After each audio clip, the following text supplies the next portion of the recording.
नमस्कार मित्रों, Elvin classes के यूट्यूब प्लेटफॉर्म पे आपका बहुत बहुत स्वागत है। मेरा नाम विवेक है। हम लोग एनसीईआरटी बेस्ड जीएस की कक्षाओं के साथ उपस्थित होते हैं। आज की इस कक्षा में हम बात करेंगे सामान्य अध्ययन के का जो टॉपिक है पृथ्वी का आंतरिक स्वरूप। पृथ्वी का आंतरिक स्वरूप क्या है, उससे जुड़े जुड़े कौन से प्रश्न पूछे जाते हैं, आइए इनको हम देखते हैं। बात करेंगे कि पृथ्वी के आंतरिक स्वरूप के बारे में।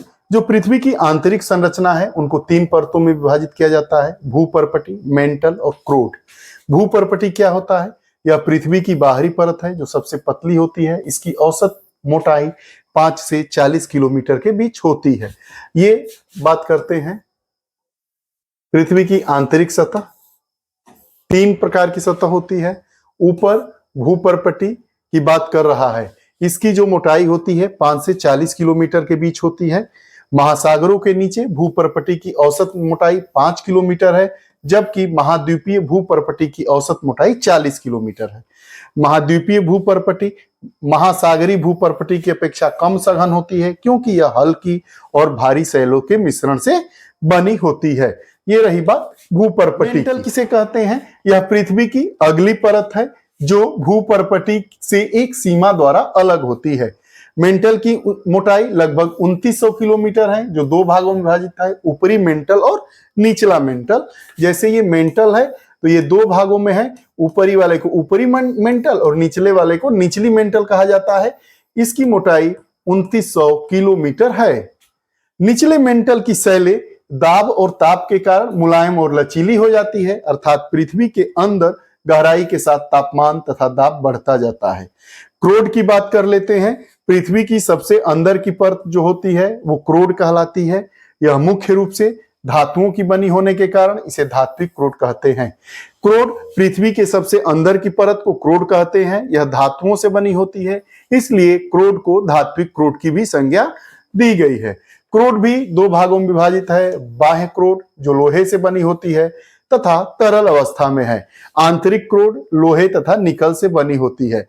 पृथ्वी के धरातल से जैसे जैसे क्रोड की ओर नीचे जाते हैं, शैलों का घनत्व बढ़ता जाता है। आइए अब आगे बात करते हैं मंडल की। स्थल मंडल क्या है? स्थल मंडल की ठोस परत भूपर्पटी तथा ऊपरी मेंटल को बिना मिलाकर बनी होती है। भूपर्पटी और ऊपरी मेंटल को, इन दोनों को मिलाकर मेंटल के तीन हिस्से होते हैं, दो हिस्से ऊपरी मेंटल और निचला मेंटल।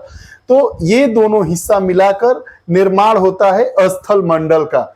निचले मेंटल के ऊपरी भाग में पाई जाने वाली 100 किलोमीटर मोटी परत दुर्बल ताप मंडल में पर तैर रही है। अब आगे बात करते हैं पृथ्वी की भूपर्पटी पर प्रचुरता से पाए जाने वाले स्थल मंडल के प्रमुख तत्व क्या हैं? ऑक्सीजन, सिलिकॉन, एल्युमिनियम, लोहा।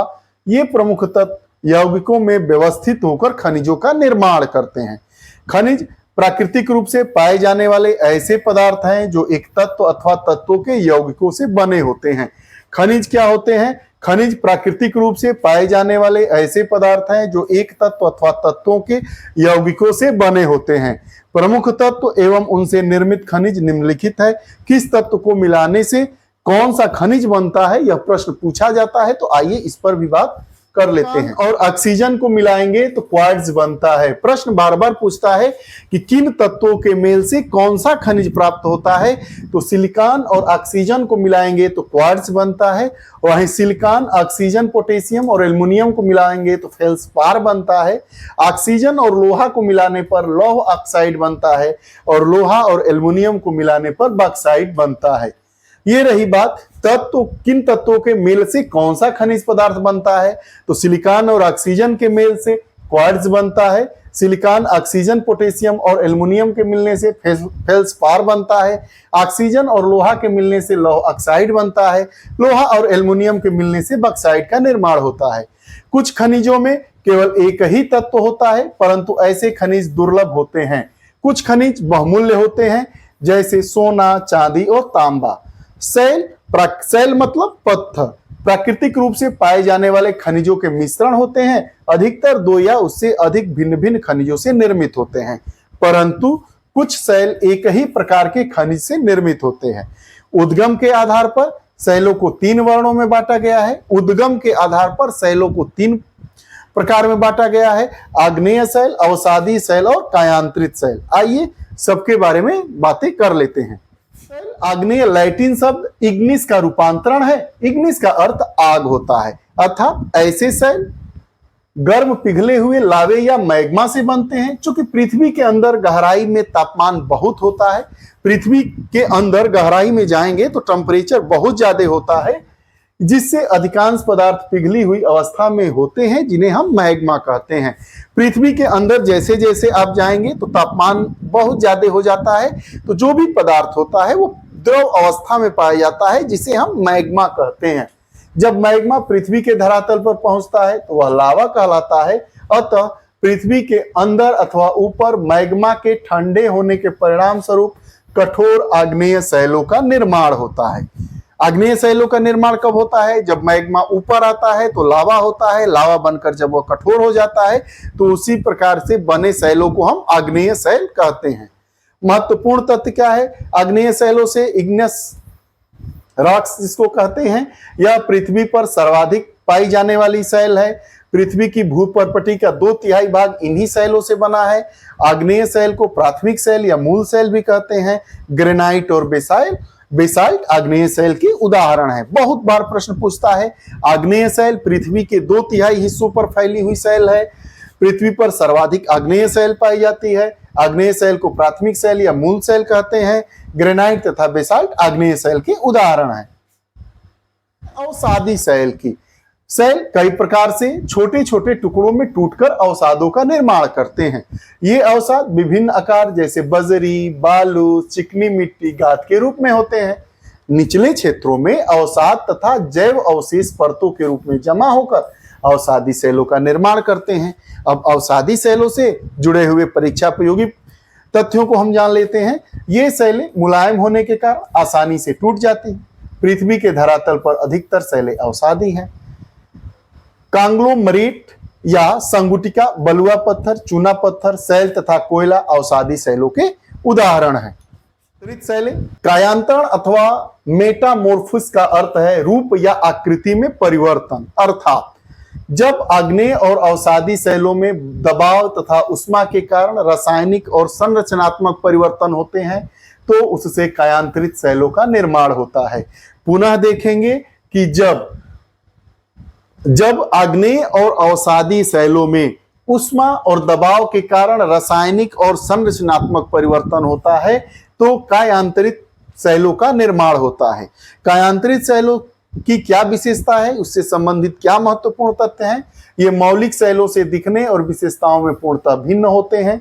नीस, स्लेट, संगमरमर तथा हीरा कायांतरित शैल के उदाहरण हैं। स्थलमंड अनेक खंडों अथवा प्लेटों में टूटा हुआ है और प्रत्येक प्लेट दुर्बलता मंडल, जिसको हम एस्नोस्फेयर के ऊपर महासागरीय तथा महाद्वीपीय भूपर्पटी को समान रूप के लिए हुए स्वतंत्र रूप से गति कर रही है। प्लेटों की यह गतिशीलता पृथ्वी की आंतरिक उष्मा के कारण होती है। जो प्लेटों में गति होती रहती है वह किसके कारण होती है? पृथ्वी की आंतरिक उष्मा के कारण जो प्लेटें हैं उसमें गति होती है, गतिशीलता पाई जाती है। प्लेटों के एक दूसरे से दूर जाने की क्रिया अपसारी होती है। जैसे ये प्लेट है आपकी, ये और प्लेट एक दूसरे से दूर दूर चली जा रही है तो इस क्रिया को हम क्या कहते हैं? अपसारी क्रिया कहते हैं, जिससे धरातल पर चौड़ी दरार बनती है। देखिए यह दूर जाएगा तो क्या बनेगा? दरार बनेगा, जिसको हम रिफ्ट कहते हैं या घाटी कहते हैं। घाटी कैसे बनती है? जब प्लेटें दूर चली जाती है तो बीच में चौड़ा दरार हो जाता है, जिसको हम घाटी कहते हैं। अंग्रेजी में उसको हम रिफ्ट कहते हैं। सान एंडियाज भ्रंश इसका उदाहरण है। इसी प्रकार प्लेटों के एक दूसरे के नजदीक आने की क्रिया अभिसारित कहलाती है।